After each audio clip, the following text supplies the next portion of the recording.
पांचवा अध्याय।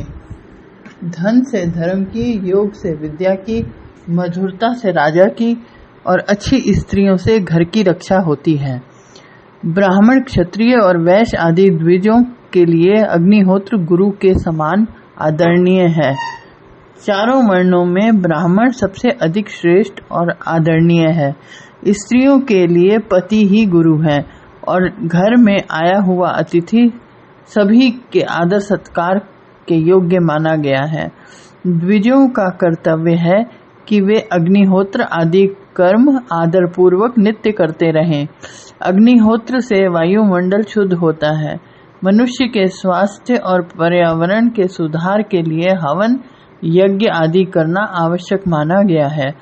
ब्राह्मण को पूजनीय इसीलिए माना गया है क्योंकि वे सभी वर्णों को विद्या देते हैं। स्त्रियों के लिए पति ही उसका आदरणीय गुरु होता है क्योंकि वह उसका भरण पोषण करता है और उसे सन्मार्ग पर ले जाने में सहायता करता है। थोड़ी देर के लिए किसी के घर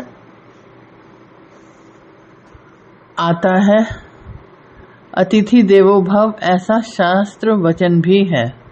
जिस प्रकार सोने की परीक्षा 4 प्रकार से की जाती है, उसे कसौटी पर घिस कर काट कर देखा जाता है, तपाया जाता है और कूट कर उसकी जांच की जाती है, उसी प्रकार मनुष्य कितना श्रेष्ठ है यह पहचान भी इन 4 बातों से होती है।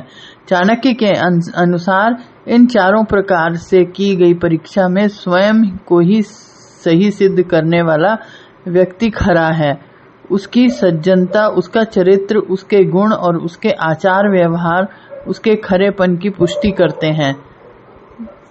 संकट प्रत्येक मनुष्य पर आते हैं, परंतु बुद्धिमान व्यक्तियों को संकटों और आपत्तियों से तभी तक डरना चाहिए जब तक वे सिर पर न आ जाएं। संकट और दुख आने पर तो व्यक्ति को अपनी पूरी शक्ति से उन्हें दूर करने का प्रयत्न करना चाहिए।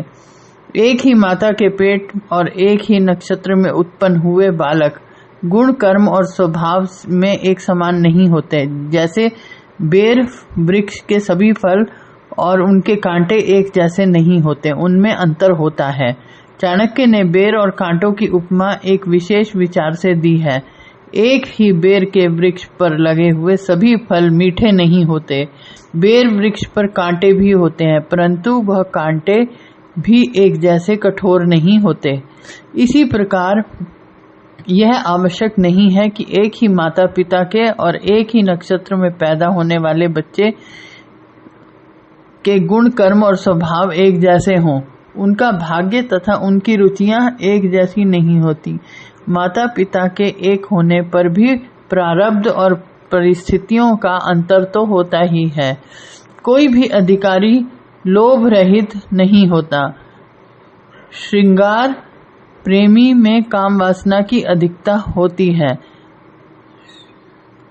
जो व्यक्ति चतुर नहीं है वह मधुरभाषी भी नहीं हो सकता तथा साफ बात कहने वाला व्यक्ति कभी धोखेबाज नहीं होता।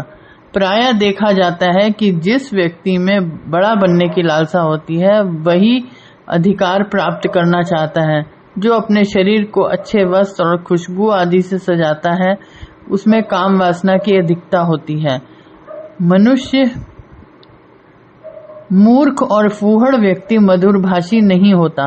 जो व्यक्ति साफ बात कहता है अर्थात स्पष्ट वक्ता होता है वह किसी को धोखा नहीं देता, निर्दोष ही सच बोल सकता है। मूर्ख विद्वानों से वैर भाव रखते हैं। दरिद्र और निर्धन धनवानों को अपना शत्रु समझते हैं। वैश्याएं कुलीन स्त्रियों से द्वेष भाव रखती हैं और विधवा सुहागिनों को अपना शत्रु मानती हैं। यह संसार का नियम है। इसके विपरीत स्थिति वाले लोग एक दूसरे को अपना शत्रु समझते हैं। चाहिए तो यह कि मूर्ख पंडितों का आदर करें जिससे उन्हें भी कुछ लाभ हो, परंतु वह उनका सम्मान करने के बजाय उनसे दुश्मनी रखते हैं। निर्धन और आलसी लोग मानते हैं कि धनी व्यक्ति दूसरों को लूट खसोट कर ही धनवान होता है, परंतु उन्हें यह ज्ञान नहीं होता कि उन व्यक्तियों ने धन एकत्रित करने में कितना परिश्रम किया है। इतना ही नहीं, उसे संभाल कर रखने के लिए भी एक विशेष प्रकार के धैर्य की आवश्यकता होती है। वेश्याएं भी कुलीन स्त्रियों से द्वेष करती हैं और विधवा स्त्रियां सुहागिनों को दुर्भावना की दृष्टि से देखती हैं। संकेत है कि अयोग्य और अभावग्रस्त ही द्वेष करते हैं। आलस्य के कारण विद्या नष्ट हो जाती है। दूसरे के हाथ में गई हुई स्त्रियां नष्ट हो जाती हैं। कम बीज डालने से खेत बेकार हो जाता है और सेनापति के मारे जाने पर सेना नष्ट हो जाती है। इसका भाव यह है कि विद्या की प्राप्ति और उसकी वृद्धि के लिए व्यक्ति को आलस्य का त्याग कर देना चाहिए। आलसी किसी गुण को भी प्राप्त नहीं कर सकता। दूसरे के पास जाने वाली स्त्री का धर्म नष्ट हो जाता है, अर्थात किसी दूसरे के अधिकार में जाने पर स्त्री का सतीत्व कायम नहीं रह पाता।